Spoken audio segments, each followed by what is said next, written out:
हमारे जितने भी कवि महोदय सब आए हुए हैं, सभी अतिथिगण, आप सबका मैं स्वागत करती हूं और पूरे CIMP परिवार की ओर से मैं आप सभी का स्वागत करती हूं। मैं स्वागत करती हूं CIMP के निदेशक प्रोफेसर डॉक्टर राणा सिंह जी का। इस समारोह में मैं स्वागत करती हूं CIMP के CEO श्री कुमोद कुमार जी का। मैं इस समारोह में स्वागत करती हूं CIMP के SAO श्री विवेक कश्यप सर का मैं स्वागत करती हूं। Professor doctor Sunil Kumar sir, उनका भी मैं स्वागत करती हूं। एक जोरदार तालियों से इन सब अतिथिगण का हम स्वागत करते हैं CIMP में। आज कवि सम्मेलन है, तो आज की शाम बहुत यादगार रहेगी, स्पेशली हमारे सारे पार्टिसिपेंट्स को जो PGDM के हमारे स्टूडेंट्स हैं। Welcome to CIMP and welcome to the कवि सम्मेलन। अब मैं जो हमारे अतिथिगण हैं और कवि महोदय हैं, उन सब का मैं स्टेज पर स्वागत करती हूँ। जो कवयित्री महोदया जो हमारे साथ है, उनका मैं स्वागत करती हूँ। आप सभी से अनुरोध है कि आप प्लीज मंच पर आ जाएं।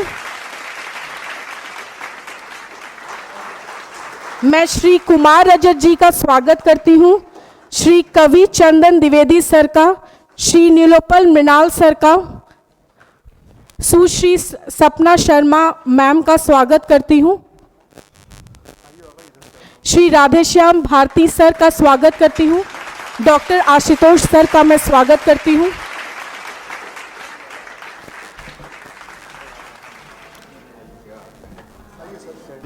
अब हम इस सत्र की औपचारिक शुरुआत करने के लिए दीप प्रज्वलन के लिए हमारे निदेशक प्रोफेसर डॉक्टर राणा सिंह जी को मैं मंच पर आमंत्रित करती हूँ। श्री राधेश्याम भारती सर को मैं आमंत्रित करती हूँ स्टेज पर। श्री कुमोद कुमार सर को मैं आमंत्रित करती हूँ स्टेज पर। कवि चंदन द्विवेदी सर का भी मैं स्वागत करती हूँ।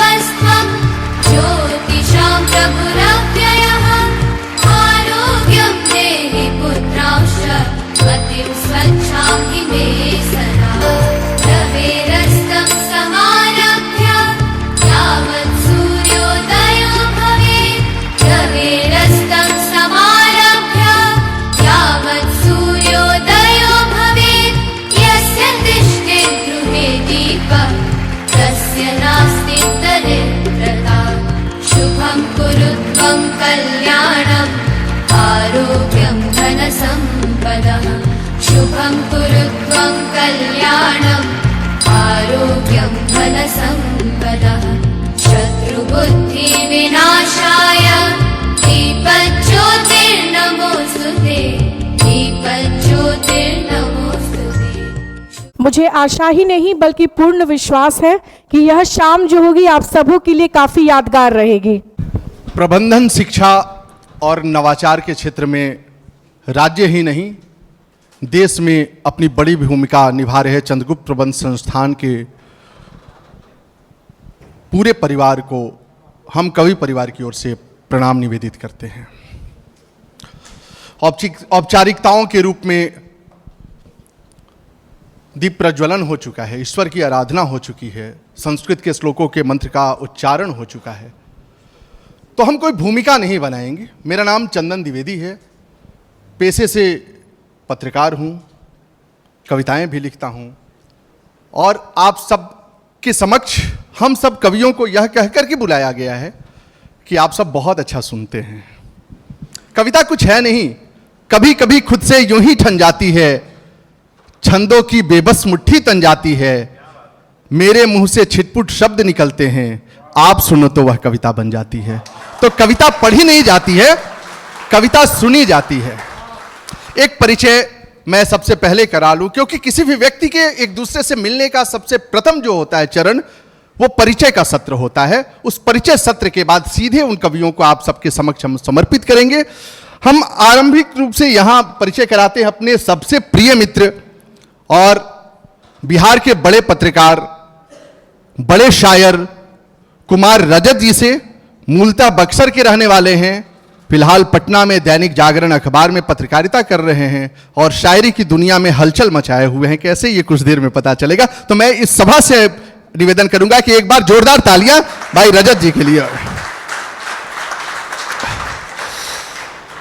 ठीक उसके बगल में तो कुर्सी खाली है, और कुर्सी खाली इसलिए रखी गई है कि उसके बगल में जो बैठे हुए हैं वो सामान्य व्यक्ति नहीं है, साक्षात हलचल है। इनकी त्वचा से इनकी उम्र का अंदाजा नहीं लगाया जा सकता है। प्रयागराज से आए हैं, और वह प्रयागराज से जहां कुछ दिनों पहले पूरे देश के लोग जा रहे थे अपना पाप धोने के लिए और पुण्य कमाने के लिए, वहां से क्या क्या लेके आए हैं तो ये नीलोत्पल जी बताएंगे। देश के बड़े हास्य के कवि है, लाफ्टर फेम है। आप जब सर्च करेंगे यूट्यूब पर तब पता चलेगा कि कितना बड़ा चेहरा हम लोगों के बीच है। जोरदार तालियां राधे श्याम भारती जी के लिए। ठीक उनके मध्य किसी भी परिचय के मोहताज नहीं है, लेकिन ये मेरा व्यक्तिगत परिचय में जो मैं देता हूं, और मैं बहुत गर्व से देता हूं कि हमारे बहुत अच्छे मित्र नीलोत्पल मृणाल जी, जो देश के बड़े उपन्यासकार हैं, इकलौता हिंदी के ऐसे जीवित लेखक हैं जिनकी 10 लाख किताबें बिक चुकी है। साहित्य अकादमी युवा सम्मान से सम्मानित नीलोत्पल मृणाल जी के लिए एक बार जोरदार तालियां बजाइए।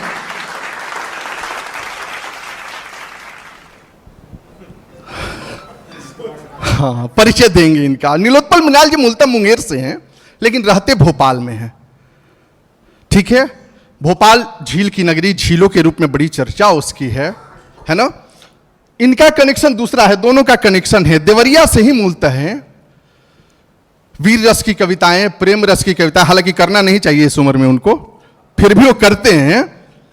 आशुतोष त्रिपाठी जी देश के बड़े कवि हैं। ये आंख में झील देखते हैं, अब वो झील में आंख देखते हैं, यही अंतर है दोनों के बीच का। ठीक उनके बगल में, क्योंकि कोई भी सभा, कोई भी घर, कोई भी मंच सुशोभित नहीं होता है अगर वहां स्त्रियां नहीं होती है, लड़कियां नहीं होती हैं। हम इतने पुरुषों के बीच में अकेले महिला नेतृत्व करने के लिए हम सबके बीच पहुंची हैं। जयपुर से सपना शर्मा जी पत्रकारिता कर रही है, वो टीवी जर्नलिज्म कर रही हैं, और मुक्तकों की मालिका लेकर के आप लोगों के बीच आएंगे, वो सुनाएंगी, तब एक परिचय दूसरा होगा, जो ये परिचय तब फीका पड़ जाएगा। और उनके ठीक बगल में धीर गंभीर दिख रहे हैं, लेकिन इतने धीर गंभीर हैं नहीं, अपने प्रशासनिक तरीके के लिए तो जाने ही जाते हैं। रेलवे के विकास के लिए वो दिन रात तो काम कर ही रहे हैं, लेकिन कविता और साहित्य में उनका बहुत बड़ा हस्तक्षेप है। इन्होंने कुछ ही दिनों पहले इरकॉन के लिए उसका जो ध्येय गीत है वो लिखा है, कुलगीत एक तरह से हम कहें तो, उसका उन्हें लिखने का सौभाग्य प्राप्त हुआ है। वो गीत बहुत ही सुंदर है, और सर्व धर्म और अध्यात्म पर, दर्शन पर, प्रेम पर, सब पर कविताएं लिखते हैं। मैं अब परिचय क्या कहूं, हमारे भी बहुत अच्छे मित्र हो गए हैं, कुमोद सर के भी बहुत अच्छे मित्र हैं, मनीष शर्मा सर इरकॉन में अभी सीजीएम है। एक बार जोरदार तालियां उनके लिए बजाइए। इतना बढ़िया परिचय देने के लिए हम आप लोगों से नहीं कहेंगे, हम कवियों से कहेंगे। एक बार मेरे लिए भी जोरदार ताली बजा दीजिए। परिचय सत्र पूरा हो चुका है, अब मां की वंदना का समय है, और हम बेटे बड़े अभागे हैं, हम लोग कई बार बुलाना पड़ता है तब मां सुनती है, लेकिन बेटियां बुलाती हैं तो मां बहुत जल्दी सुन लेती हैं। हम वंदना के लिए हम आग्रह करेंगे सपना शर्मा जी से कि एक बार आए, मां की आराधना का गीत गाएं, उसके बाद कवि सम्मेलन को हम लोग शुरू करें। उनके लिए जोरदार तालियां सपना जी के लिए। इन्हें हम बाद में फिर से सुनेंगे, अभी केवल वंदना के लिए इन्हें बुलाया है। स्वागत है सपना जी। माँ की वंदना का आदेश हुआ है और मेरा सौभाग्य है कि ये अवसर मुझे मिला। हम जो भी ईश्वर की वंदना करते हैं, तो जितनी भी सोल आत्माएं यहाँ बैठी हुई हैं, अच्छा ठीक है, अगर हम सारे लोग उसमें सम्मिलित होंगे तो वो आवाज़ जो है माँ तक पहुँचेगी। और इन दिनों नवरात्रा का समय है, मेरा उपवास भी है, मैं चाहती हूँ आप लोगों का भी थोड़ा सहयोग मिले ताकि ये आराधना माँ तक पहुँचे। शारदे माँ, शारदे माँ, शारदे माँ, शारदे, शारदे माँ, शारदे माँ, शारदे माँ, शारदे, शारदे माँ शारदे माँ शारदे माँ शारदे, तार दे माँ तार दे तू हम सभी को तार दे, तार दे माँ शारदे तू हम सभी को तार दे। भावना के पुष्प ले तेरी शरण में आए हम, भावना के पुष्प ले तेरी शरण में आए हम। गीत गजलें छंद सब तेरी कृपा से गाएं हम, गीत गजलें छंद सब तेरी कृपा से गाएं हम। लेखनी में तू समा तलवार जैसी धार दे, लेखनी में तू समा तलवार जैसी धार दे। शारदे माँ शारदे तू हम सभी को तार दे, शारदे माँ शारदे तू हम सभी को तार दे। पास ऐसा कुछ नहीं, पास ऐसा कुछ नहीं जो माँ तुझे अर्पण करे। हम कवियों के पास शब्दों की माला के अतिरिक्त ईश्वर को समर्पित करने के लिए और कुछ होता नहीं है। पास ऐसा कुछ नहीं जो माँ तुझे अर्पण करे, करके तेरी भक्ति हम अपना हृदय दर्पण करें। पास ऐसा कुछ नहीं जो माँ तुझे अर्पण करें, करके तेरी भक्ति हम अपना हृदय दर्पण करें। अपने सारे बालकों को प्यार दे माँ प्यार दे, अपने सारे बालकों को प्यार दे माँ प्यार दे। शारदे माँ शारदे तू हम सभी को तार दे, शारदे माँ शारदे माँ शारदे माँ शारदे, तार दे माँ तार दे तू हम सभी को तार दे। वाह, बहुत अच्छे, बहुत अच्छे। तो ये थी सपना जी जो हम सब के लिए माँ से आराधना कर रही थी, विनती कर रही थी कि इस भव सागर से हमें पार लगाएं, हमें अक्षर ज्ञान दे, सुमति दे, सुबुद्धि दे और एक साथ मिलकर आगे बढ़ने का संकल्प दें। भक्तिमय माहौल हो चुका है, हम सब भक्ति की दुनिया में तल्लीन हैं, लेकिन कविता सुनने की एक शर्त होती है। समझ में आए तो ताली बजानी है, नहीं समझ में आए तो और जोर से ताली बजानी है। तो एक बार जोरदार तालियां बजाइए।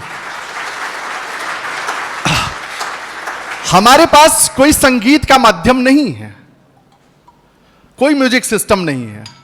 हमारे मन के तार आपसे जुड़ेंगे तभी जब इधर से साधित शब्द निकलेंगे और उधर से तालियां निकलेंगी। हम पहले कवि को आप सबके बीच समर्पित करने से पहले, समर्पित इसलिए कह रहे हैं क्योंकि सुनने में थोड़ा सा खुल जाना है। ऐसे भी निदेशक महोदय और मुख्य प्रशासनिक पदाधिकारी महोदय दोनों की पीठ आपकी तरफ है, तो देखेंगे ही नहीं कि ताली कौन ज्यादा बजा रहा है, कौन ज्यादा एंजॉय कर रहा है। इसीलिए सबसे आगे अधिकारियों को बिठाया जाता है ताकि वो आपके हास्य बोध में, वास्तविक मनोरंजन में कहीं से भी बाधा नहीं बने। हम आमंत्रित करते हैं पहले कवि के रूप में अपने प्रिय मित्र और हमारे प्रिय कवि, प्रिय शायर कुमार रजत जी को। रजत जी आपके मन की बात करेंगे। इनकी भूमिका में बस यही कहें, रजत का अर्थ होता है चांदी, कि चांदी कहीं भी हो चमकती जरूर है, चेहरे से दिल की बात झलकती जरूर है, और हम झुक के मिल रहे हैं तो कमजोर मत समझना, फलदार शाख है तो लचकती जरूर है। रजत जी जाइए और आनंद लीजिए, आनंद दीजिए, स्वागत। अभी नीलोत्पल भाई का दिन है आज, सीआईएमपी में उनका ही दिन होता है।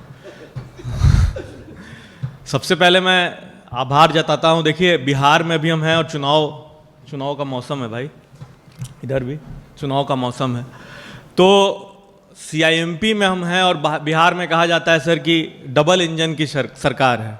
तो सीआईएमपी की जो डबल इंजन की सरकार है, राणा जी और कुमोद सर, सबसे पहले तो एक बार उनके लिए तालियां बजाइए। दोनों बहुत अच्छा कर रहे हैं सर। लोग की खबरें हम लोग पढ़ते रहते हैं, छापते भी रहते हैं, और सर हम लोगों को सुनाने के लिए बुलाते भी रहते हैं। जैसे आप लोगों का सेमेस्टर होता है, वैसे हम लोगों का भी 2 सेमेस्टर यहाँ लगता है सीआईएमपी में। जैसा चंदन भाई ने कहा कि खुल के सुनना है, और तालियां जो है वो कवि या शायर आग्रह नहीं करे, वो आपकी तरफ से आनी चाहिए। मैं अपनी बात शुरू करता हूं, सबसे पहले अपना परिचय देता हूं। जो चंदन भाई ने कहा कि मैं कवि भी हूं, शायर भी हूं, पत्रकार भी हूं।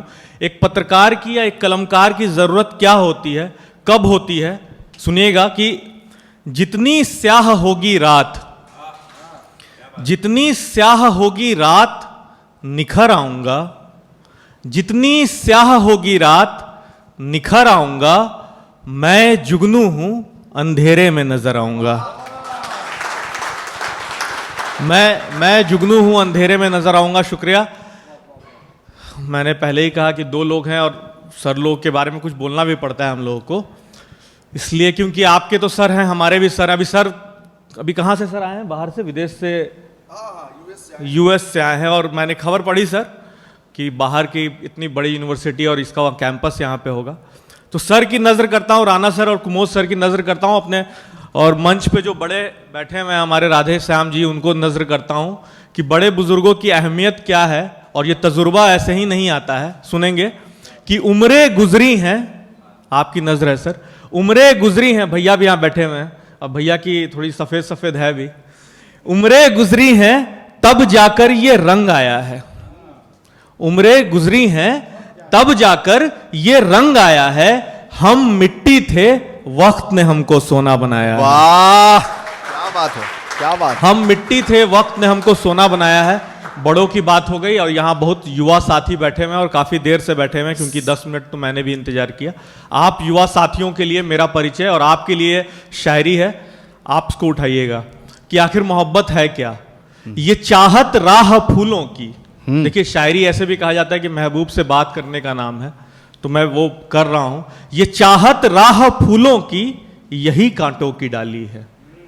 ये चाहत राह फूलों की, यही कांटों की डाली है।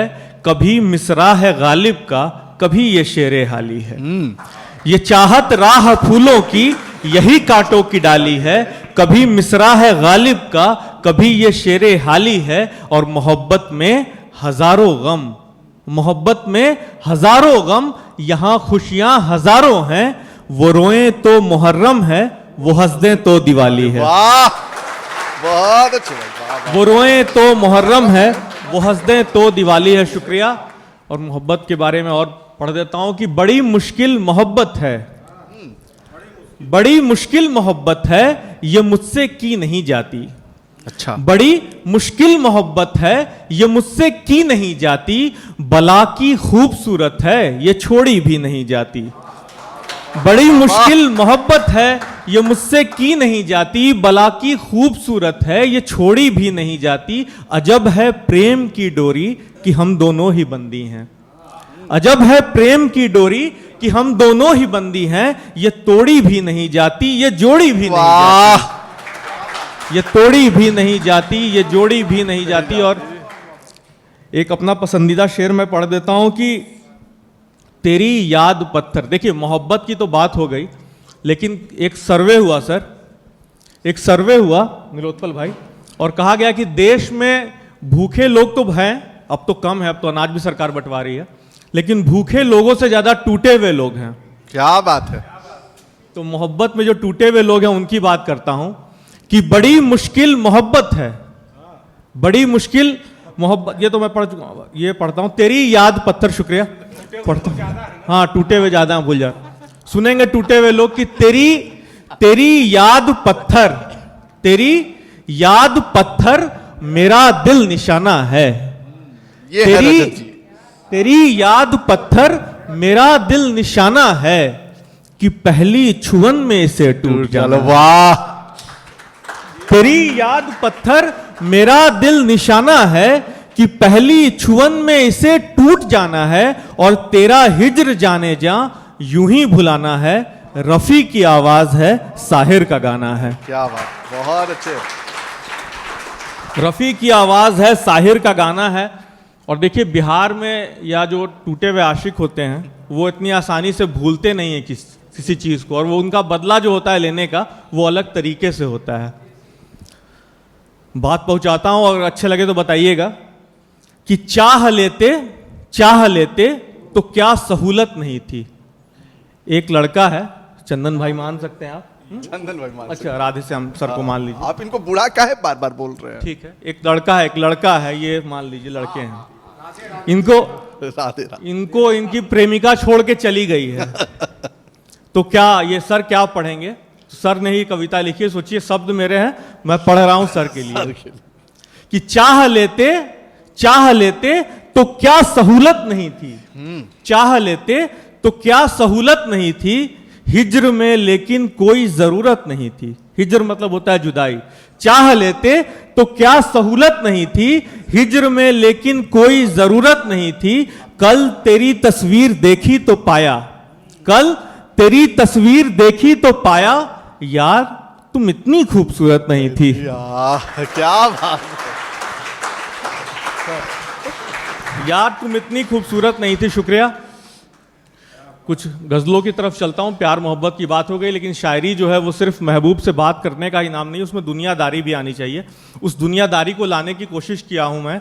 सुनेंगे कि सब जख्म कहां आंसू से भर पाते हैं, ये अच्छा सब जख्म कहां आंसू से भर पाते हैं, पानी से तो पेड़ हरे हो जाते हैं। क्या बात। सब जख्म कहां आंसू से भर पाते हैं, पानी से तो पेड़ हरे हो जाते हैं, और एक ये आदत माँ की याद दिलाती है, अच्छा, एक ये आदत अच्छा माँ की याद दिलाती है, जब भी घर से निकलो कहना आते हैं, क्या बात है। जब भी घर से निकलो कहना आते हैं, और इश्क में भी पहले दूजे का अंतर है।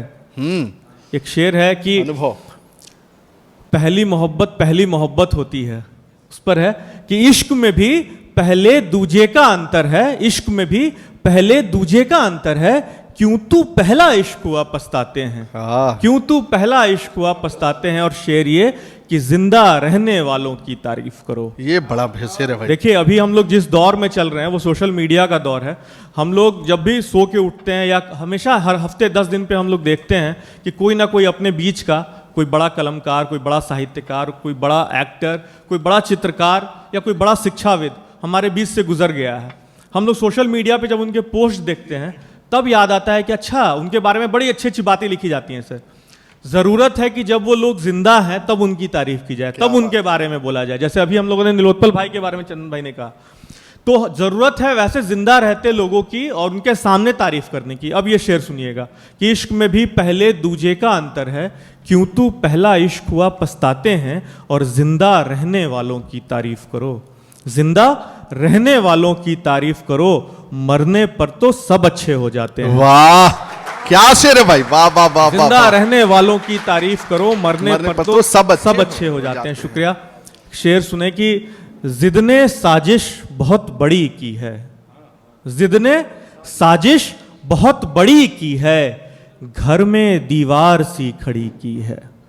जिद ने साजिश बहुत बड़ी की है, घर में दीवार सी खड़ी की है, और याद ना करने पे जो खाई थी। हम सभी शिक्षण संस्थान में अपने स्कूल का जमाना याद कीजिए कि याद ना करने पे जो खाई थी, याद अब तक उसी छड़ी की है। याद ना करने पे जो खाई थी, याद अब तक उसी छड़ी की है। और शेर ये कि वक्त बिकता नहीं दुकानों में, वक्त आप अपनी कलाई में महंगी से महंगी घड़ी खरीद सकते हैं, घड़ी 25 रुपए की हो या 2.5 लाख की हो, समय हमेशा एक बताती है। अब सुनेंगे कि वक्त बिकता नहीं दुकानों में, वक्त बिकता नहीं दुकानों में, सिर्फ कीमत यहां घड़ी की है। आह, बहुत सही। वक्त बिकता नहीं दुकानों में, सिर्फ कीमत यहां घड़ी की है। शुक्रिया। आखिरी गजल पढ़ता हूं, फिर मैं अपनी जगह लूंगा कि यूं पहली बार सुनो तो क्या खूब कहानी लगती है, यूं पहली बार सुनो तो क्या खूब कहानी लगती है, लेकिन फिर धीरे धीरे हर चीज पुरानी लगती है। यूं पहली बार सुनो तो क्या खूब कहानी लगती है, लेकिन फिर धीरे धीरे हर चीज पुरानी लगती है। और एक मिसरे की खातिर, मिसरा कहते हैं शेर के पंक्तियों को, एक मिसरे की खातिर शायर 100 रातें जगता है, एक मिसरे की खातिर शायर 100 रातें जगता है, तब जाकर सामीन को थोड़ी हैरानी लगती है, तब जाकर सामीन को थोड़ी हैरानी लगती है। और सूरज की भी कद्र यहां तो वक्त के साथ बदलती है। ये दुनिया जो है उसमें दुनियादारी इसलिए कहा गया, दुनियादारी बहुत हावी है। आप सूर्य कुमार यादव को याद कीजिए T20 वर्ल्ड कप से पहले, और हार्दिक पांड्या को, और फिर जब उसने वो कैच लिया सूर्य कुमार यादव ने या हार्दिक पांड्या ने जो विकेट लिया उसके बाद के सूर्य कुमार यादव को याद कीजिए। या और भी बहुत सारे हमारे पास उदाहरण हैं, सत्ता में या हो या किसी भी पद पर बैठे हुए, उन्हीं की पूछ होती है। आप देखिए कि सर जो जनवरी की धूप होती है, उस जिसके लिए हम लोग ललायित होते हैं, जून में वही धूप जो है वो हम लोगों को आकर जलाने लगती है। तो जो सूर्य देव साक्षात देव हैं, उनके साथ भी जब ये दुनियादारी हो रही है तो फिर भी हम इंसान हैं। सुनेंगे कि यूं पहली बार सुनो तो क्या खूब कहानी लगती है, लेकिन फिर धीरे धीरे हर चीज पुरानी लगती है। और सूरज की भी कद्र यहां तो वक्त के साथ बदलती है। शेर तक पहुंचिएगा। सूरज की भी कद्र यहां तो वक्त के साथ बदलती है, धूप से जलने वालों को ही धूप सुहानी लगती है। वाह, धूप से जलने वालों को ही धूप सुहानी लगती है, धूप से जलने वालों को ही धूप सुहानी लगती है। और घर को जोड़े रखने में रिश्तों का धागा लगता है, घर को जोड़े रखने में रिश्तों का धागा लगता है। आंगन के बंटवारे को बस एक निशानी लगती है। शुक्रिया। बहुत अच्छे। वाह वाह वाह वाह वाह वाह वाह वाह। तो ये थे कुमार रजत भाई, ये हैं कुमार रजत भाई, सब रंग कुमार रजत। इनकी शायरी में बहुत से रंग दिखते हैं मुझे। इनकी शायरी की ये खूबियां हैं कि आप मोहब्बत की बात करते करते कब दुनियादारी की बात करने लगते हैं, कब अचानक से आपको लगता है कि अभी तो प्रेम मोहब्बत की बात चल रही थी, अभी आंगन के बीच पड़े उस दीवार की बात होने लगी जहां वो सामान्य दीवार नहीं है, उस परिवार का बंटवारा है। हमारे कुनबे के बड़े कवि ने कहा कि केवल मनोरंजन न कवि का कर्म होना चाहिए, उसमें उचित उपदेश का भी मर्म होना चाहिए। तो शायरी का रंग ऐसा ही रंग होता है, बहुत सहजता से कोई बात कह दी जाती है और उसके बीच बहुत बारीक बात आपके बीच से गुजर जाती है। तो यह कवि सम्मेलन इसलिए नहीं है कि केवल मोहब्बत के रंग आप पर छींटे जाएं। यह कवि सम्मेलन आपके मानसिक और बौद्धिक स्तर को ऊंचा उठाने का एक प्रयास भी है। दुनियादारी की उन बातों को दोबारा आपके मस्तिष्क में डालने की एक कोशिश है जो हम बचपन में पढ़ते थे तो नैतिक शिक्षा की कहानियां पढ़ाई जाती थी और फिर पूछा जाता था कि इस कहानी से आपको क्या शिक्षा मिली। आप जब यहां से निकलेंगे इस कवि सम्मेलन के बाद तो ये बात एक बार जरूर सोचेंगे कि मोहब्बत और प्रेम की बात, प्रेम के रंग तो बरस रहे थे, लेकिन कौन से ऐसे रंग यहां से हम लेकर के जा रहे हैं जिस रंग की कभी कोई बात नहीं की गई है, कभी उस पर चर्चा नहीं की गई है। कौन सा ऐसा एक प्रश्न मेरे पास छोड़ दिया गया जिन प्रश्नों पर अब बात नहीं होती है। मोबाइल के इस युग में एक कमरे में 4 लोग बैठे हैं लेकिन आपस की गुफ्तगू नहीं होती है। संवाद का ऐसा संवादहीनता का सिलसिला है कि हम वाक्यों से बहुत छोटे वाक्यों तक पहुंचे और आज इमोजी तक पहुंच गए हैं। हम कोशिश कर रहे हैं, हम इतने आलसी होते जा रहे हैं कि बातचीत करने में भी आलसी हो गए हैं। एक बड़ी सोसाइटी में जहां 200 परिवार रह रहे होते हैं लेकिन उसमें यह पता नहीं चलता है कि बगल जो हमारा पड़ोसी है हमारे गांव के बगल का ही है और उसके पिताजी ने हमारे उसके पिताजी ने हमारे छोटे भाई को पढ़ाया था, हमारे बड़े भाई को पढ़ाया था। तो एक संवाद है उस संवाद की एक कोशिश है इस कवि सम्मेलन से। मैं इसलिए इतनी बातें कर रहा था कि आप लोगों को लगे कि कवि गंभीर बातें भी कर सकता है, केवल प्रेम की बात नहीं कर सकता है। अब हम एक ऐसे कवि को सुनने जा रहे हैं जिनको सुनना भी उतना ही अच्छा लगता है, देखना भी उतना ही अच्छा लगता है। ऐसे ग्लास में पानी निकाल रहे हैं जैसे लगा कि गंगा जमुना के बीच से सरस्वती निकाल रहा है, लिया हो इन्होंने ही। प्रयागराज से आए हैं सर, इनका विशेष परिचय हम देंगे नहीं, ये परिचय देने लायक न ये है न परिचय देने। सर के लिए एक बार जोरदार तालियां बजाइए। अगले 20 मिनट आपको हंसा के सर लोट पोट करने वाले हैं। बहुत ही अच्छी कविताएं, बहुत ही अच्छी बातें आपके बीच करेंगे। और अब इनके और आपके बीच से मैं स्वयं को हटाता हूं। साहित्य के धनी इस मंच को प्रणाम करता हूं और देखिए, मैं तो जहाँ रहता हूँ इलाहाबाद, अब इलाहाबाद नहीं कहना चाहिए, प्रयागराज है सर। प्रयागराज से 20 किलोमीटर पहले ही इधर से आप जाएंगे। अब की बार तो इतनी संख्या में आप लोग गए कि अब क्या बताएं उस मुसीबत को। लेकिन ये खूबसूरत माहौल, बढ़िया हाल, बढ़िया लोग, वैसे भी आप जैसे लोग जहाँ जिस महफिल में रहते हैं वो महफिल एकदम स्वर्ग जैसी लगती है। आप सभी स्वर्गवासियों को प्रणाम करता हूँ।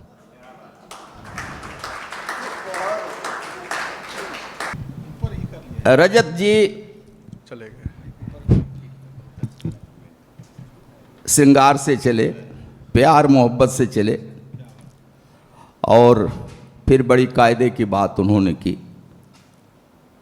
चलिए मैं भी वहीं से शुरू करता हूँ कि माँ छाल एक पेड़ की घिसकर लगाती थी। माँ छाल एक पेड़ की घिसकर लगाती थी, वो जख्म सूख जाता था जिस पर लगाती थी। वो छाल अब लगाता हूँ, राहत नहीं मिलती। माँ छाल के संग ममता भी घिसकर लगाती थी।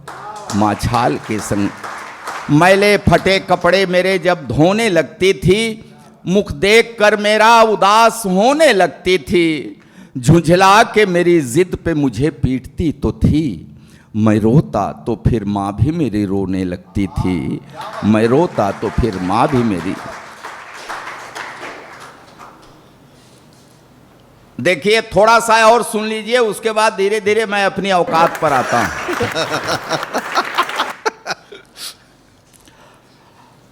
अब जिस उम्र में आ गया हूं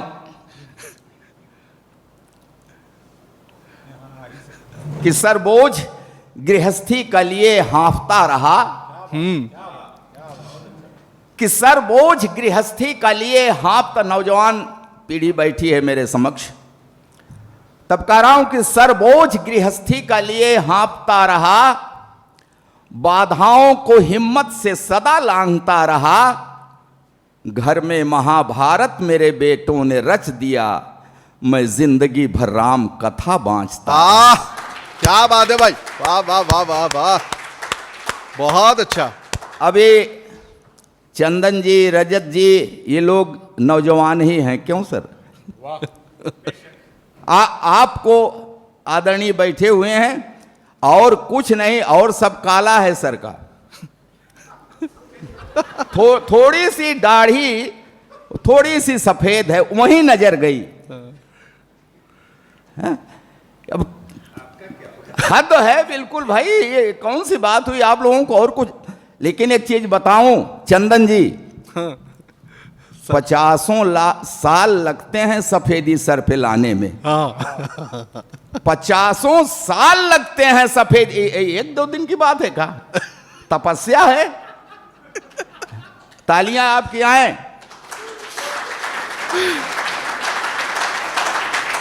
कह रहा हूं कि 50 साल लगते हैं सफेदी सर पे लाने में, काला क्या है, लगते 10 मिनट काला बनाने में। बहुत अच्छे, वाह वाह वाह वाह वाह।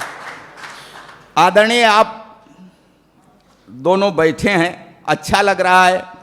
और नौजवानों से मैं कहूंगा कि देखिए ये कवि सम्मेलन है, इसमें प्रोटोकॉल में मत फंसिए।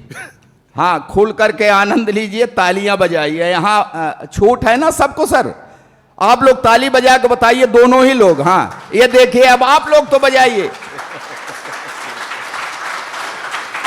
बाबा डुबोकर हास्य में हम व्यंग की कविता सुनाते हैं, डुबोकर हास्य में हम व्यंग की कविता सुनाते हैं, मशीनी जिंदगी से त्रस्त चेहरों को हंसाते हैं, मगर जो ऐसी महफिलों में भी नहीं दिल खोल कर हंसते, वही एक दिन किसी सर्जन से अपना दिल खुलाते हैं। हाँ, क्या बात है, वाह वाह वाह वाह वाह, जिंदाबाद बाबा। आप सभी पढ़े लिखे लोग हैं, प्रबुद्ध जनों के बीच कविता पाठ कर रहा हूं, ऐसे अवसर कभी कभी मिलते हैं। कहा गया है कि 1 टाइम ईट, 2 time drink, 3 time exercise, 4 time laugh. 1 गुना खाना, 2 गुना पानी, 3 गुना मेहनत, 4 गुना हंसी, ये स्वस्थ रहने का तरीका है, यही फार्मूला है। चाहे जितना डॉक्टर की, मेडिकल साइंस की आप हेल्प ले लीजिए ना, आपके पास से ये हंसी अगर निकल गई तो फिर आप स्वस्थ नहीं रह सकते। 4 गुना हंसी, और आप देखिए कि आपके पास इस समय कितनी हंसी है, 1/4 भी नहीं है। इसलिए कह रहा हूं कि ऐसी महफिल में इन लोगों के कविताओं पर ज्यादा आप ताली न बजाइए, इनका कर्जा खाएं का है आप लोग। जितना कोटा है हमारे समय में आप पूरा कर लीजिए। ये अच्छा है बाबा। बहुत और सर देखिए, आप दोनों विभूतियों की खूब तारीफ लोग करते हैं, आप लोग अच्छे पद पर हैं, लेकिन बड़ी मेहनत करके, कोशिश करके, खूब पढ़ लिख करके, किताबी कीड़ा कहा जाता है, वो बन के तब इस पद पर आप लोग पहुंचे हैं ना सर? कितनी मेहनत किए हैं आप, सब लोग तारीफ करते हैं। अब ये चंदन जी आप लोगों के का परिचय देते हुए बता रहे थे, वो सब तारीफ करते हैं, लेकिन मैं कह रहा हूं, तारीफ मैं भी करता हूं, लेकिन मैं ये कह रहा हूं कि ऐसा करके, बड़ी मेहनत करके इस पर पद पर पहुंच करके कोई आप लोगों ने बड़ी समझदारी का काम नहीं किया है।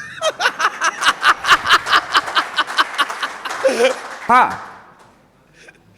वो सही चीज कह दूं तो आपका समर्थन चाहिए कि जो नहीं, पहले माल देखिए तब दाम लगाइए, पहले नहीं। एडवांस पेमेंट नहीं। हाँ, और क्या एडवांस पेमेंट कहां? कह रहा हूं कि जो छेद करते नाव में वो पार हो जाते, जो छेद करते नाव में वो पार हो जाते, संयम से जो रहते हैं वो बीमार हो जाते, पढ़ लिख के इतने क्या हुए सरकार के नौकर, अनपढ़ आवारा होते तो सरकार हो जाती। जिंदाबाद, वाह वाह वाह वाह वाह वाह, क्या बात है भाई, वाह वाह वाह वाह वाह वाह वाह वाह वाह वाह। ये है बाबा राधे श्याम भारती जी। अभी तो पिटारे से बहुत कुछ निकलना है, बाकी है। स्वागत, वाह। नहीं पढ़े और होते तो सरकार चंदन हो जी, आप जो लोग श्रृंगार प्यार पढ़ते हैं ना, हाँ। आप बड़ी तारीफ करते हैं, वहां से तारीफ करते रहते हैं, कुछ न कुछ बोलते रहते हैं उनके बीच बीच में, और हम लोगों की टांग पकड़ कर खींचते हैं आप। देखिए, ये ठीक बात नहीं है, ये इस देश के लिए ये प्यार मोहब्बत सर ठीक नहीं है, बहुत खतरनाक है। हाँ, ये प्यार मोहब्बत इसमें बहुत ज्यादा नहीं फंसना चाहिए, इस देश के हित में नहीं है। बाजार, शहर, कस्बा, यहां या वहां रहते, बीबी मियां लड़ते ही हैं चाहे जहां रहते। उस पर ध्यान केंद्रित करिएगा कि कह रहा हूं कि इस देश के हित में नहीं है ये प्यार मोहब्बत। तो ज्यादा आप लोग प्यार मोहब्बत के चक्कर में न पड़िए, ना इनकी श्रृंगार और प्यार की कविताओं पर बहुत ताली बजाइए, खतरनाक है इस देश के लिए। बाजार, शहर, कस्बा, यहां या वहां रहते, बीबी मियां लड़ते ही हैं चाहे जहां रहते। हम रोज झगड़ते हैं, हम रोज झगड़ते हैं, तब 140 करोड़ हम प्यार से रहते तो बताओ कहां रहते। वाह वाह वाह वाह वाह वाह वाह वाह वाह वाह, क्या प्रश्न है, वाह। बेकार है ना, हम रोज झगड़ते हैं तो 140 करोड़ है। हाँ? अरे बात हम कहां प्यार तक से चली रहते आई है। कितने भागम भाग मची है, भागम भाग मची है। हाँ? सास दामाद के साथ फुर, अखबार भरा पड़ा है महीने भर में, तो ऐसी ऐसी हालत है कि क्या बताया जाए। हाँ, 4 बच्चों की अम्मा प्रेमी के साथ फुर, हद है बिल्कुल। इसलिए कह रहा हूं इस सब का चक्कर छोड़ दीजिए, और नौजवानों ज्यादा उड़ा मत करो, हमसे पूछो हमारे ऊपर क्या बीत रही है। हाँ, उड़ते हो खूब तरकस से निकले तीर की तरह, चलते हो अकड़कर बड़े अमीर की तरह। सुनो, शादी होगी पापा बनोगे 3 साल में तो लगेगी फीकी दाल भी पनीर की तरह। केमिस्ट्री क्लास वाला, चलिए मित्रों, केमिस्ट्री क्लास सर 8 देखिए माल बहुत ज्यादा है, अब सेलेक्ट क्या जो मन में आ रहा है सुना रहा हूं, फिर जो इशारा करिएगा आप सुनाऊंगा वो भी। आप फंसा तो है ही हूं, अभी लिफाफा तो मिला ही नहीं है, तो जो कहिएगा सुनाऊंगा, सुनाना है। भगवान श्री राम की प्राण प्रतिष्ठा हुई अयोध्या में। भगवान अब हम लोगों पर कृपा दृष्टि करें। भगवान की दृष्टि में, देखिए हमारी दृष्टि में भगवान क्या है ये कहने की जरूरत नहीं है, इस देश के कण कण में राम व्याप्त हैं। मगर राम जी की दृष्टि में हम लोग क्या हैं, उसलिए कह रहा हूं कि भगवान अब कृपा करें। लंका विजय के सब प्रयास तब तार तार हो जाते, राम की सेना में मनुष्य होते तो निश्चित था कि हार वो जाते।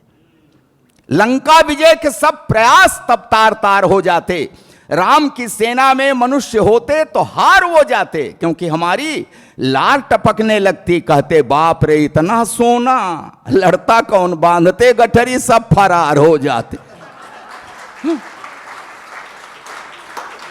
अच्छे, हम लोग तभी से भगवान की निगाह में संदिग्ध हैं। अब भगवान कृपा करें।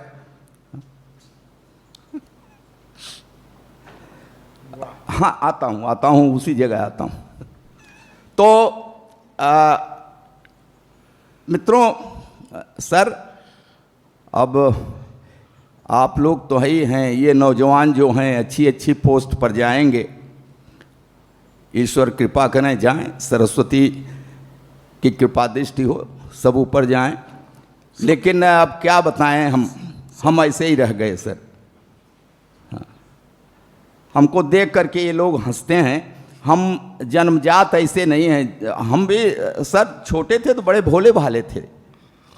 हाँ हाँ, सही आप कह रहे हैं। मुझको देख करके मेरी अम्मा, चाची, बुआ, मामी, मौसी सब यही कहती थी, ये देख देख इसके बाल मुझ पर गए हैं। कोई कहती माथा मुझ पर गया है, कोई नाक, कोई मुंह, कोई हंसी, सब यही कहती है ये मुझ पर गया है, ये मुझ पर गया है, मुझ पर। वो तो बाद में मेरे गजब के कारनामों को देख के सब पलटी मार गए। कहने लगी हराम खोर पता नहीं किस पर गया है। अच्छा, मैं बिगड़ न जाऊं इसलिए मेरे बाप ने मुझको वो गांव वाले सरकारी प्राइमरी स्कूल में नहीं पढ़ाया, मेरा एडमिशन एक अच्छे प्राइवेट स्कूल में कराया। पिताजी का ये अच्छा विचार था, मगर मैं भी होनहार था। उस अच्छे स्कूल की अच्छी पढ़ाई भी मेरा कुछ नहीं बिगाड़ पाई। हाँ, मैं वहां भी अति प्रसन्न, 5वीं तक पहुंचते पहुंचते सर्वगुण संपन्न। पढ़ाई लिखाई छोड़कर हर विषय का विशेषज्ञ। फिर मेरे बाप ने घर पर 50 रुपए महीने का ट्यूटर लगा दिया। वो ट्यूटर मुझको 5 रुपए पढ़ाता था, 45 की ठुकाई करता था। अच्छा, मेरे ठुकाई कार्यक्रम में मेरे पिताजी भी रेगुलर सहयोग करते थे। कभी कभी फूफा, मामा, मौसा जी भी अपना अमूल्य समय देते थे। मैं शाम को पढ़ता जरूर, फिर पिटता जरूर, फिर रोता जरूर। जिस रोज नहीं सुनते मेरा रोना, मोहल्ले वाले आके पूछते, आज बबुआ की तबीयत खराब है का? अच्छा, जिस बार मैं पास हो जाता था तो पिताजी बाजार की किसी दुकान से मुझको जूते दिलवाते थे। जिस बार फेल हो जाता था खुद देते थे। इसी तरह बाल लीलाएं दिखाते हुए मैं इंटरमीडिएट में पहुंच गया, तो मेरे बाप ने नई मोटरसाइकिल दिलवा दी कि मैं ठीक समय पर विद्यालय पहुंच जाऊं। मैं ठीक समय पर पता नहीं कहां कहां पहुंच गया। फिर एक दिन ठीक समय पर पुलिस पहुंच गई, फिर मैं ठीक जगह पर पहुंच गया। फिर आज 6 महीने के बाद तिहाड़ की तीर्थ यात्रा करके वापस लौटा, तो मेरे बाप ने कहा कि देख तेरे अंदर सभी लक्षण उभर आए हैं, अब ऐसा कर कि तू कवि बन जा। तो आप सभी पढ़े लिखे लोग हैं, पढ़े होंगे कि वियोगी होगा पहला कवि, आह से उपजा होगा गान। आह से गान कविता निकलती है। आपको पता है आह कब निकलती है? जब पढ़ती है तो अकेले मुझको देखकर मत हंसिए, ये जितने बैठे हैं सब पर विधिवत पड़ी है। और एक बात बता दूं, जैसी जिस पर पड़ी है वैसी उसकी कविता। जिन्हें बीबी ने पीटा करुण रस में गुनगुनाते हैं, पिटे जो प्रेमिका से वो सभी श्रृंगार गाते हैं। जिन्हें पब्लिक ने पीटा बन गए वो वीर रस के और जो थाने में पिटे हैं हास्य की कविता सुनाते। बहुत अच्छे बाबा। मित्रों, इशारा मंच से हो रहा है। आइए सर, आइए आइए आइए आइए, बैठिए आप लोग। हम ही लोग थोड़ा सा जल्दी शुरू हो गए। हाँ, और सब लोग टाइम से आ रहे हैं। आइए आइए।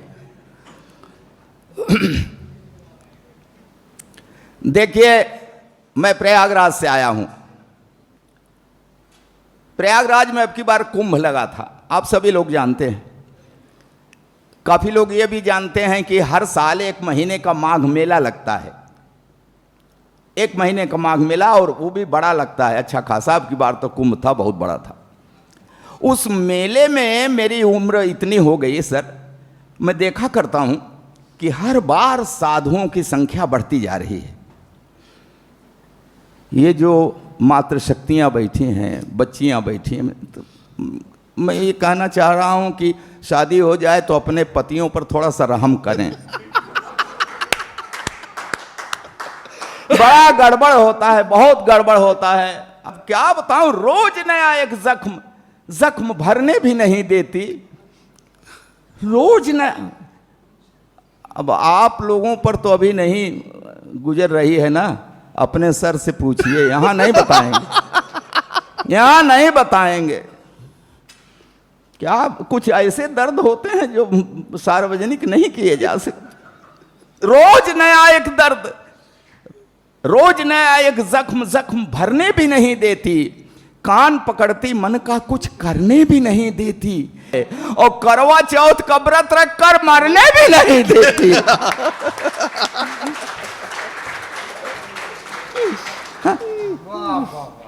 कितनी हालत खराब है। कोई भी सरकार आए साहब, हाँ, कोई भी सत्ता शासन, सब इन महिलाओं के पक्ष में इनको मजबूत बनाने के लिए कोई न कोई कानून बनाते रहते हैं, है ना सर?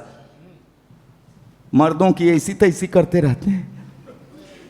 हमारे एक कवि ने तो यहां तक लिख दिया कि अबला जीवन हाय तेरी क्या यही कहानी, आंचल में है दूध और आंखों में पानी। मैथिली शरण गुप्त जी, पता नहीं उस दिन भांग खा लिए थे, क्या मतलब कि, हाँ, पता नहीं किस मूड में लिख दिए कि इन महिलाओं के आंचल में दूध और आंखों में पानी। इसका मतलब कि नारी का जीवन और कुछ नहीं, सिर्फ व्यथा। अच्छा, तो क्या मस्ती है पुरुष जीवन की कथा? नारी ने दुख पाया, इसका मतलब पुरुष ने सताया। नारी ने दुख पाया तो इसका मतलब ही हो गया कि पुरुष ने सताया। खाक सताया? मैं तो इतने अच्छे मंच से कसम खाकर कह रहा हूं सर, मैंने नहीं सताया। मैं सही कह रहा हूं। अब अरे मैं क्या सताता, मैं खुद ही सताया जा रहा हूं। वही केमिस्ट्री की क्लास में जरा सा हाथ दबाया था, 40 साल से पैर दबा रहा हूं। वाह बाबा, मेरे दर्द पर आप लोग मजा ले रहे हैं। विदाई के समय रो रही थी, एकदम सच सच बता रहा हूँ, विदाई फूट फूट कर रो रही थी। तो मैंने कसम लिया कि इसको कभी कष्ट नहीं दूंगा, हमेशा सुख में रखूंगा, तो धीरे धीरे अपने मायके को भूल जाएगी, नहीं रोएगी, चुप हो जाएगी। तब कहाँ पता था कि ये तो सिर्फ एक रोज रो रही है, अब जिंदगी भर मुझे रुलाएगी। विश्वास करिए, मैंने कभी उससे नजर मिलाकर सर उठा करके उससे बात नहीं किया, हमेशा बड़े अदब से उसे निहारता हूं। उसके पैर के अंगूठे में हल्की सी ठोकर लग जाए, तुरंत बैठकर मुंह से फूंक मारता हूं। जब कभी उसका तेवर गरमाने लगता है, बिना सर्दी जुकाम मेरे गले में बलगम गड़गड़ाने लगता है, फिर भी जाने कि वो हमेशा मेरे ऊपर ऐंठती है। हे भगवान, पंडित जी पत्नी को शादी में चाहे बाएं बैठा दें चाहे दाएं, नौजवानों बाद में तो सिर पर ही बैठती है। नौजवानों याद रखना, याद रख लेना, ये जवानी की सारी मौज मस्ती छूट जाती है, वो आई लव यू वाली क्लच प्लेट टूट जाती है। नहीं शक मत करिए, पढ़ी लिखी है, तब से लेकर आज तक हर रोज बिला नागा रामायण पढ़ती है, दिन भर महाभारत करती है। जब जब बाजार गई उसे साड़ी का वही रंग पसंद आया जिसने मेरे चेहरे का रंग उड़ाया। चोरी करूं बेईमानी करूं कहीं से लाऊं ला कर रख दूं हाथ पर गड्डी तो चहकने लगती है। प्यार का ओवरफ्लो सैया सैया की जगह भैया भैया कहने लगती है। जिस दिन नहीं पाती पैसा ऐसी नजरों से देखती है जैसे चबा जाएगी कच्चा। मैं खाते वक्त अक्सर अचार मांगता हूं। कितने लोग मांगते होंगे, बोलेंगे कहेंगे नहीं, स्वीकार नहीं करेंगे। मैं खाते वक्त अक्सर अचार मांगता हूं। अब क्या करूं, जब देखता हूं कि उसकी भौं तनी है, कहां हिम्मत पड़ती है कह दूं कि सब्जी ठीक नहीं बनी। एक दिन रोटी कड़ी थी, मेरे 2 दांत टूट गए। ना कड़ी रोटी के खाने से दांत नहीं टूटे, कह दिया था रोटी कड़ी है। बेलन के हवाई हमले से मेरी रूह हिल गई। उसी दिन से मुझे दिव्य दृष्टि मिल गई। अब मुझे गधा कहती है तो हाँ मैं सिर हिलाता हूं, वो एक शब्द बोलती है मैं पूरा पैराग्राफ समझ जाता हूं। मैंने 2 विश्वविद्यालयों से डिग्रियां ली हैं साहब, 2 विश्वविद्यालयों से डिग्रियां ली हैं, मगर इस बात का भी उसके ऊपर कहां असर पड़ता है। कहती है बछड़ा भले 2 गायों का दूध पिए बड़ा होके बैल ही बनता है। चावल में अक्सर कंकड़, तो मैं कहता हूं अरे भाग्यवान, उस भगवान ने तुझे 2 बड़ी बड़ी आंखें दी हैं, ये चावल के कंकड़ बीन लिया करो जी। तो कहती उसी भगवान ने तुम्हें भी तो 32 दांत दिए हैं, ये चावल के कंकड़ फोड़ लिया करो जी। अब क्या करूं साहब, क्या करूं। आज भी हर रोज उससे कोई न कोई शऊर सीख रहा हूं, आंख कान मूंद कर ट्राली खींच रहा हूं। और मित्रों, कहीं से भी मैं चलूं आपसे कुछ कहना चाहता हूं, वो मेरी पूजा की पंक्तियां सुनिएगा कि आज भी हर रोज उससे कोई न कोई शऊर सीख रहा हूं, आंख कान मूंद कर ट्राली खींच रहा हूं।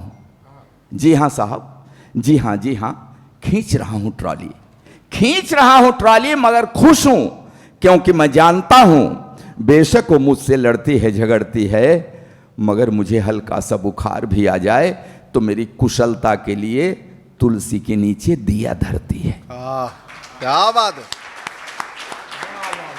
कि हाँ बेशक वो मुझसे लड़ती है झगड़ती है, मगर मुझे हल्का सा बुखार भी आ जाए तो मेरी कुशलता के लिए तुलसी के नीचे दिया धरती है। रखती है व्रत उपवास, मनाती है कि अक्षुण रहे अहवात, बना रहे 7 जन्मों का साथ। और ये नोक झोंक ये तो दाम्पत्य का अंग है। मियाँ बीबी से लड़ता है, बीबी मियाँ से लड़ती है, मगर बिखरने मत देना इस दाम्पत्य को, क्योंकि बुढ़ापे में जब बेटे और बहुएं मुंह मोड़ लेते हैं तो एक को दूसरे के सहारे की बड़ी जरूरत पड़ती है।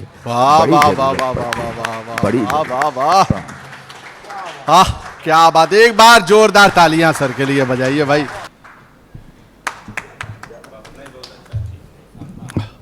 अब सामने से बजाइए, कितना बढ़िया सुन रहे थे सर भी, देखिए कौन कौन ताली बजा रहा है जो बढ़िया से सुन रहा था। तो अद्भुत हास्य के कवि, जो हंसी की बातों में जो संदेश उन्हें देना था, मुझे लगता है कि आप सब सुधीजन हैं और अच्छे विद्यार्थी हैं, तो आप सब तक वो सूचनाएं पहुंच गई होंगी। क्रम तो कुछ और सोचा था, लेकिन क्रम को थोड़ा मैं परिवर्तित करता हूं, बदलता हूं, और मैं अब आमंत्रित कर रहा हूं जिनका परिचय थोड़ी देर पहले हमने अपने मित्र के रूप में दिया, अपने बड़े भाई के रूप में दिया, एक कड़क रेल अफसर के रूप में भी दिया, एक कुशल प्रशासनिक अफसर के रूप में दिया।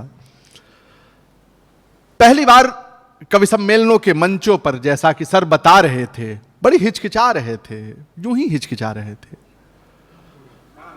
तो ये आप पर जिम्मेदारी बनती है कि जो बढ़िया पंक्ति लगे सर को आप समर्थित कीजिएगा, क्योंकि कवि सम्मेलन की दुनिया में भी अच्छे लोगों की कमी है। कवि भी इसी समाज से आते हैं और समाज की जो दशा है उस समाज की दशा से आप सभी परिचित हैं। तो एक बार जोरदार तालियां सर के लिए इसलिए और भी और साहस चाहिए कि सामान्य काम नहीं है। हमारी हिम्मत भी नहीं है, इनकी हिम्मत भी नहीं है कि प्रेमिका या प्रेमिका को सामने बिठा के कविता सुना दे। सर तो आए ही हैं, भाभी जी भी आई हैं, धर्मपत्नी सामने हो और कविता सुना रहे हो। थोड़ी देर पहले इतनी बातें सर ने की। एक बार जोरदार तालियां सर के लिए बजाइए और आनंद पूर्वक कविता सुनिए सर से। स्वागत। हाँ सर, जैसे सर। मंच पर उपस्थित मां सरस्वती के मानस पुत्रों, चंद्रगुप्त प्रबंधन संस्थान से जुड़े बुद्धिजीवियों, कक्ष में उपस्थित श्रोतागण, आप सभी को मेरा सादर नमन। चंदन जी ने जो परिचय दिया उसके लिए अब क्या बोलूं, लेकिन ये बात तो सच है कि सामने अगर पत्नी हो तो बोलने में थोड़ा झिझक होगा, लेकिन खैर आप लोग इसको मेरा स्टेज कॉन्शियसनेस मान के क्षमा कर दीजिएगा। खुद से कितने दूर हो गए थोड़ा थोड़ा करके रोज, खुद से कितने दूर हो गए थोड़ा थोड़ा करके रोज, आओ आज चलो करते हैं अपने अंदर अपनी खोज। क्या बात है भाई, वाह वाह वाह वाह वाह।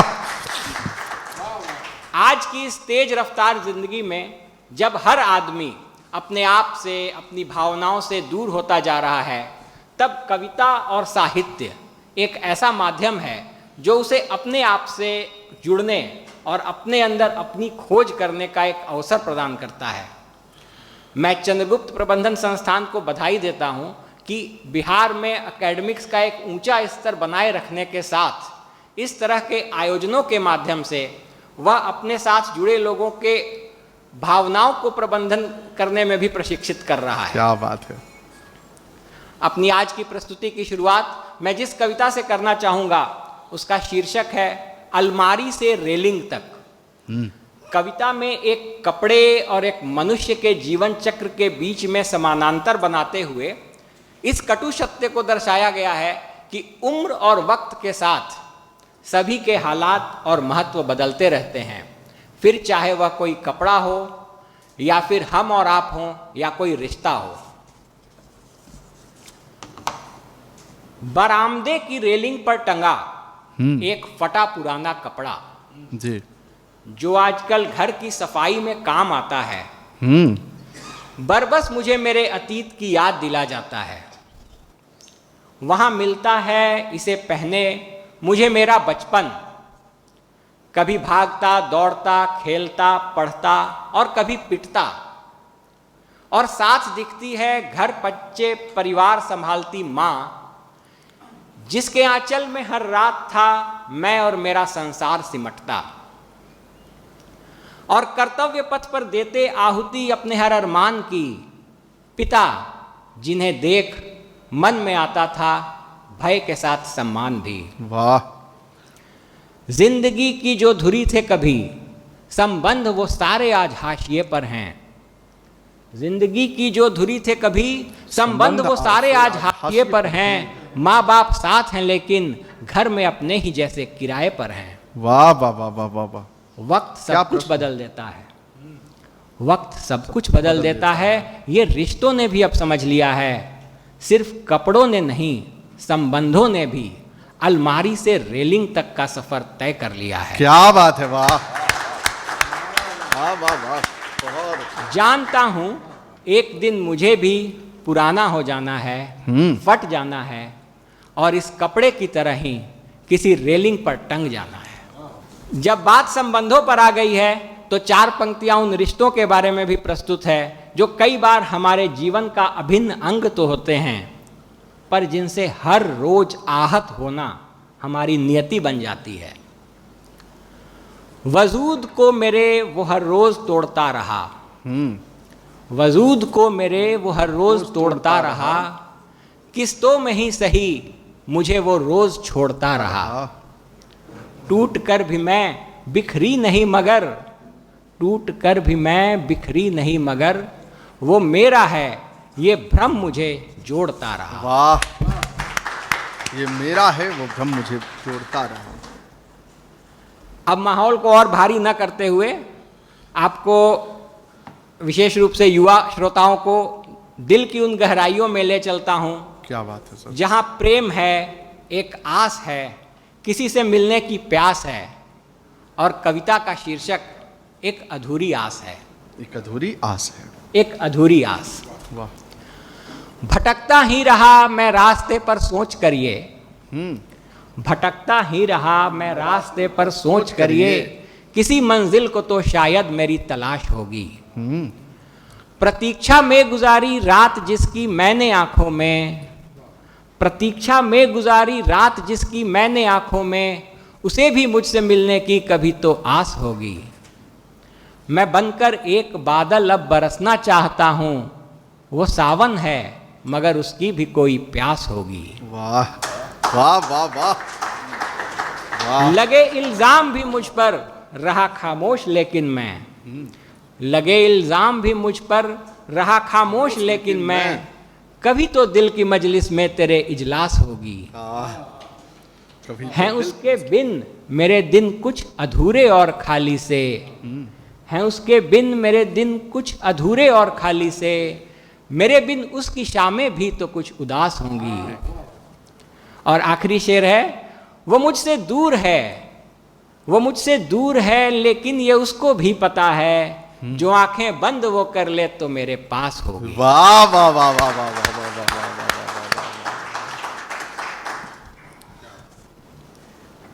अगली कविता मेरी मानव मन की प्रकृति पर एक विश्लेषण की तरह है कि मनुष्य के मन की प्रकृति भी बड़ी विचित्र है। यह कभी अतीत की यादों में तो कभी भविष्य के सपनों में भटकता रहता है, और वह वर्तमान जिसे यह जी रहा होता है वह मन के किसी कोने में उपेक्षित सा बैठा रहता है। कुछ ऐसे ही भाव हैं मेरी अगली कविता कल, आज और कल में। इस कविता के शुरुआत में मैं आपको एक बताता हूँ कि कल शब्द के 3 अर्थ होते हैं, एक तो यस्टरडे, एक टुमारो और एक कंफर्ट। जैसे विकल बोलते हैं बेचैन को, तो वैसे ही कल का एक अर्थ कंफर्ट, चैन भी है।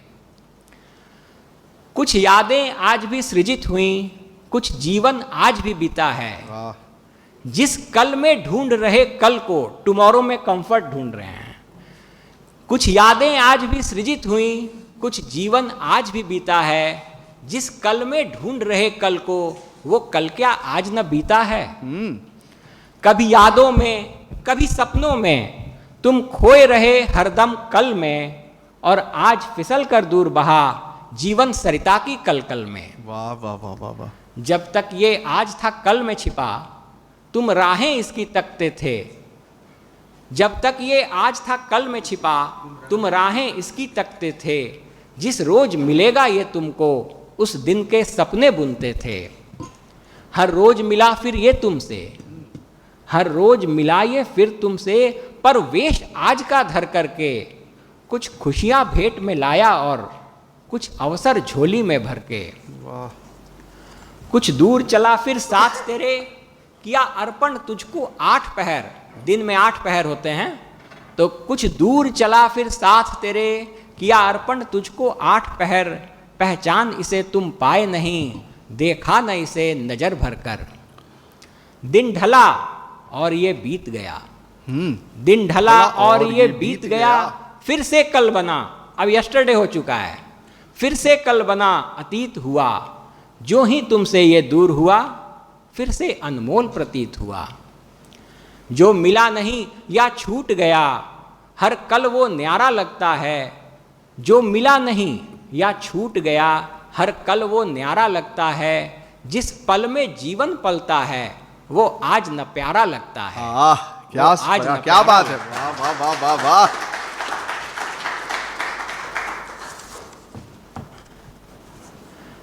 जीवन मित्रों, जीवन में हम सभी सफल होना चाहते हैं और उसके लिए प्रयास भी करते हैं, पर कई बार एक छोटी सी असफलता हमको हतोत्साहित कर देती है और हम प्रयास करना छोड़ देते हैं।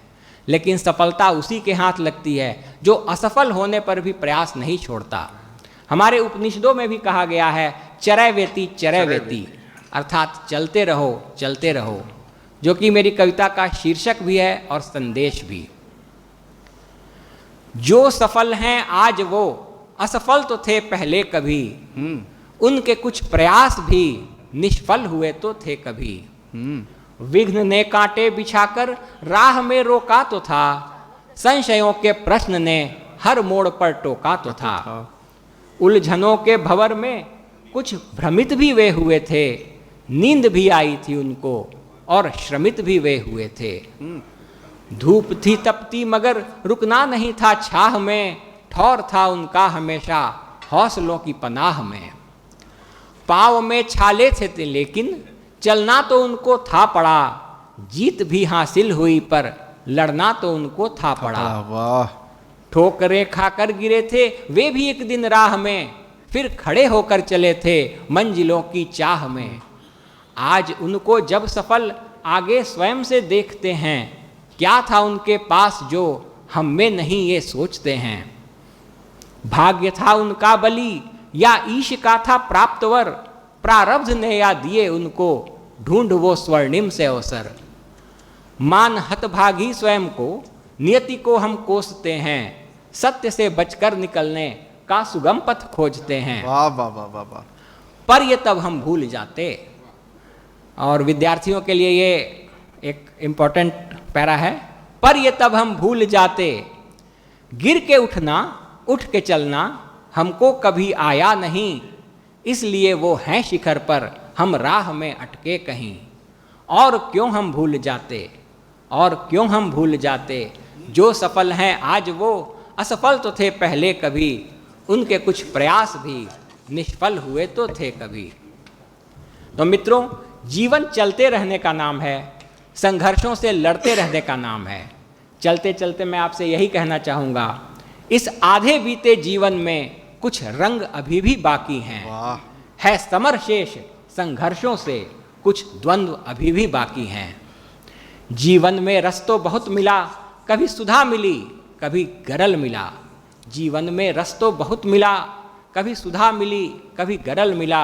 इस मधुशाला के प्याले में कुछ भंग अभी भी बाकी है। क्या बात है सर। जीवन की इस मधुशाला का हर रंग और हर भंग आपके हर पल और हर क्षण को परिपूर्ण करता रहे। इन्हीं कामनाओं के साथ धन्यवाद। हाँ, वाह वाह वाह वाह वाह वाह वाह वाह वाह।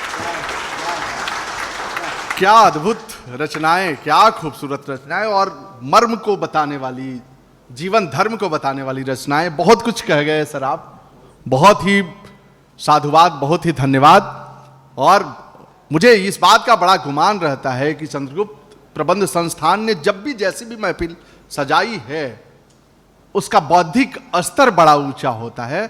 और आज इस मंच के मर्यादा और बौद्धिक स्तर के ऊंचा होने में मुझे सहभागी बनाने के लिए मैं एक बार प्रबंधन संस्थान को धन्यवाद देता हूं और मैं अपने कवि मित्रों को धन्यवाद देता हूं, क्योंकि कविता तो यूं ही, आजकल ओपन माइक का जमाना है, फेसबुक का जमाना है, यूट्यूब का जमाना है। जो आया, जिसके मन में जो आया, विचार प्रकट हो रहे हैं। वो विचार फिल्टर्ड नहीं है, उसमें ऐसी नैतिक मर्यादा नहीं रहती है कि एक बाप एक बेटी के साथ बैठ करके कविता सुन सके, एक भाई एक बहन के साथ बैठ करके कविता सुन सके।